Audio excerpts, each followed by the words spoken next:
భారతదేశంలో మొట్టమొదటి communist government 1957 April 5న EMS నంబూదిరిపాద్ గారి నేతృత్వంలో కేరళలో ఏర్పడింది. 1977లో వెస్ట్ బెంగాల్లో వామపక్ష కూటమి జ్యోతి బసు ఆధ్వర్యంలో ఏర్పడింది. ఆ యొక్క వామపక్ష కూటమి 2011 వరకు వెస్ట్ బెంగాల్ని 34 సంవత్సరాలు నిర్విరామంగా పరిపాలించింది. 1978లో నిపుణ్ చక్రవర్తి నేతృత్వంలో వామపక్ష కూటమి త్రిపురలోకి అధికారంలోకి వచ్చింది. ఈ వామపక్ష కూటమి 2018 వరకు త్రిపురని 30 సంవత్సరాలు పరిపాలించింది. మధ్యలో 5 సంవత్సరాలు మాత్రమే వామపక్ష కూటమి అధికారంలో లేదు. 1988 నుండి 1993 వరకు 5 సంవత్సరాలు త్రిపురలో వామపక్ష కూటమి గవర్నమెంట్ అధికారంలో లేదు. 1957 నుండి 2021 వరకు కేరళలో ఒక దఫా కాంగ్రెస్ నేతృత్వంలోని యూడీఎఫ్ గవర్నమెంట్, ఇంకొక దఫా సిపిఎం నేతృత్వంలోని వామపక్ష కూటమి అధికారంలోకి వస్తూ రావడం జరుగుతూ ఉన్నది.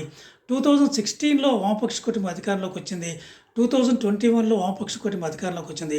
ఇది కూడా ఒక రికార్డ్ బ్రేక్. ఎందుకంటే కంటిన్యూస్గా 10 సంవత్సరాల ఒకేసారి ఒక ఒక ప్రభుత్వం అధికారం ఉండటం కేరళలో చాలా అరుదైన అంశం.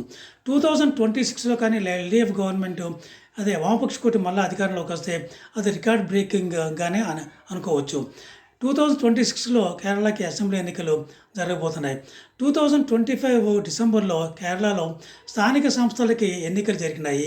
ఈ స్థానిక సంస్థలకు జరిగిన ఎన్నికల్లో కాంగ్రెస్ నేతృత్వంలోని యూడీఎఫ్ కూటమి చాలా చోట్ల గెలిచింది. మున్సిపల్ కార్పొరేషన్స్లోనూ, మున్సిపాలిటీస్లోనూ, అలాగే పంచాయత్స్లో కూడా వాళ్ళు అధికారాన్ని చేజిక్కించుకున్నాయి.